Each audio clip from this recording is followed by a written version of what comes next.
বলতে হবে। মূল আলোচ্য বিষয় কি বলেন সবাই?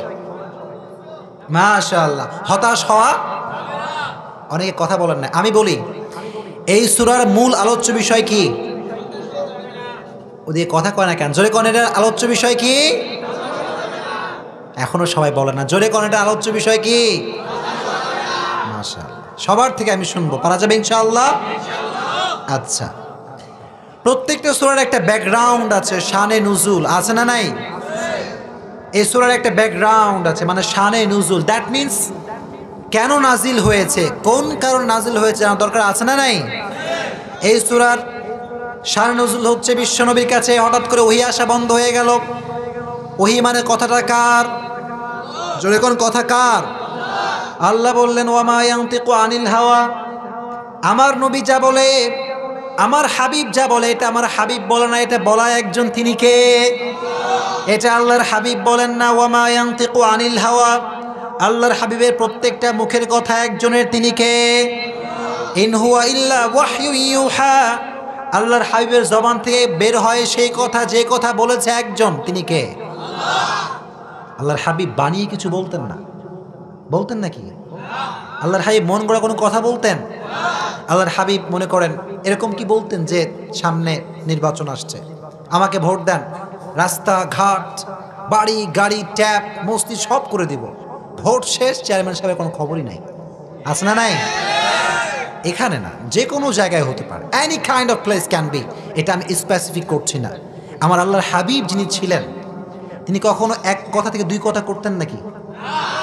এক কথার মানুষ, ঠিক কিনা? যা বলবো ডেফিনেটলি করবো, চিল্লায় কারণ ঠিক কিনা?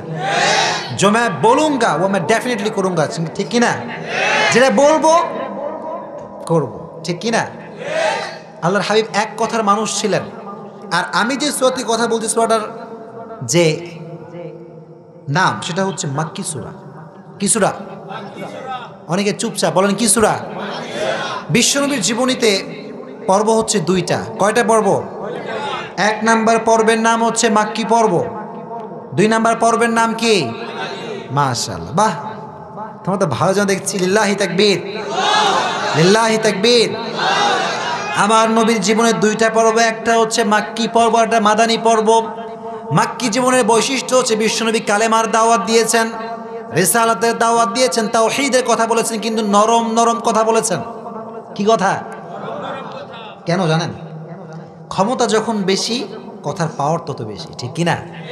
যখন হাতে ক্ষমতা নাই, তখন আপনার আওয়াজ হবে উঁচু না নিচু? এমনি এটা অটোমেটিক্যালি হয়ে যাবে, এটা ল অফ নেচার, এটা বলতে হবে না আজকে আমি ক্ষমতায় নাই, আজকে আমার কথা নিচু, ঠিক কিনা? আল্লাহর হাবিবের মক্কার জমিন স্টার্টিং, বিগিনিং, শুরুর জীবন, বেশিরভাগ মুসলমান হয় নাই, সবাই এখনো কাফের আছে, বেশি একটা শক্তি নাই, অবস্থান হোল্ড করতে পারে নাই, এই জন্য তখন কথা বলতেন সফট। কি কথা ছিল? জোরে কোন, কি ছিল? সফট মানে হচ্ছে নরম, হালকা, যে কথার কোনো ভার হতে পারে। কিন্তু মদিনার জীবনটা ছিল খুবই স্ট্রং, পাওয়ারফুল, বিশ্বনবীর কথা ছিল স্ট্রং, ঠিক কিনা? কারণ তখন সাহাবা ইকরামের সংখ্যা বেশি, নবীজির পাওয়ার বেশি, ঠিক কিনা? পাওয়ার যখন বেশি, কথার জোর বেশি, ঠিক কিনা? পাওয়ার যখন বেশি, ইসলামের বিরুদ্ধে কথা বলে এরকম লোক আছে না নাই? এত আসতে বলুন, আছে না?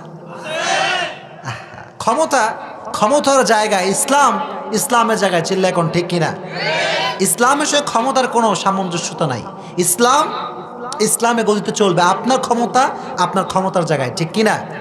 ক্ষমতা ঠিক আছে, আপনি ক্ষমতা খাটিয়ে বাংলাদেশকে উন্নয়ন করেন, কিন্তু ক্ষমতার বলে আপনি ইসলামের বিপক্ষে একটা চুচেরা শব্দ করতে পারবেন না।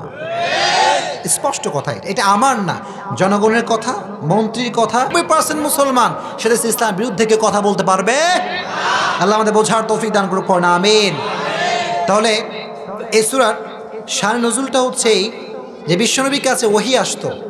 কি আসতো? জোরে কোন, কি আসতো?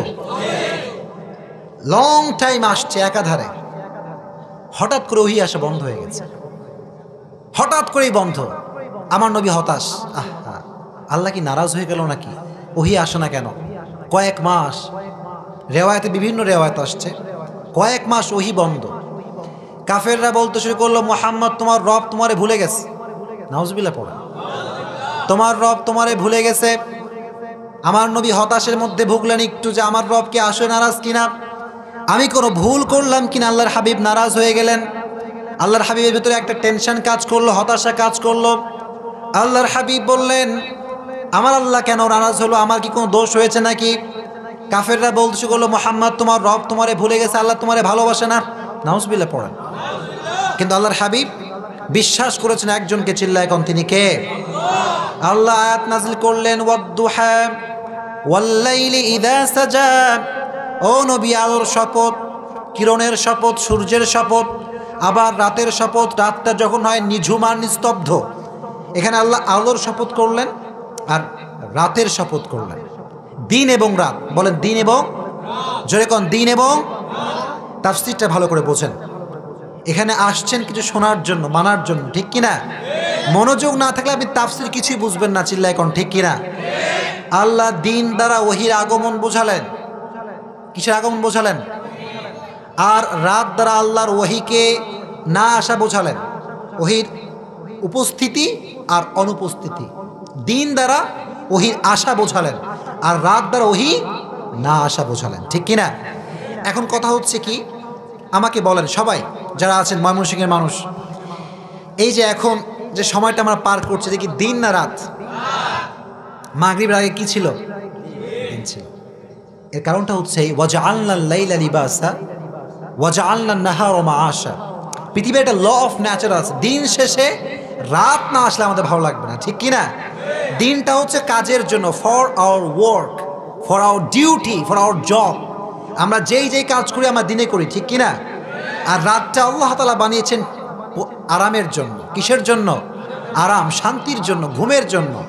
আল্লাহ বললেন, নবী ভালো করে বোঝেন, দেখেন আল্লাহ তাআলার হিকমতটা কত সুন্দর। আল্লাহ বললেন, নবী দিন শেষে রাত না আসলে যেমন ভালো লাগে না, দিন শেষে কষ্ট করে রাতের বেলা শান্তি না করলে যেমন ভালো লাগে না, exactly to the same way প্রত্যেকটা সময় যদি ওহী নাজিল হয় আপনার একটা কষ্ট হয়, আপনার ফিজিক্যালি একটা টায়ার্ডনেস কাজ করে, কারণ ওহির একটা প্রেশার আছে, ওহির একটা ভার আছে, এই ভার আপনি সহ্য করতে পারবেন না। তো দিন শেষে রাত না আসলে যেমন ভালো লাগে না, আমি আল্লাহ তাআলা সেটা বুঝতে পেরেছি যে ওহি আসলে আপনার কষ্ট হয়, এজন্য আমি আল্লাহ তাআলা আপনার শান্তির জন্য ওহিকে বন্ধ করে দিয়েছি। কোন সুবহানাল্লাহ। Just for your rest. আমি আল্লাহ নারাজ হয়ে যাই নাই।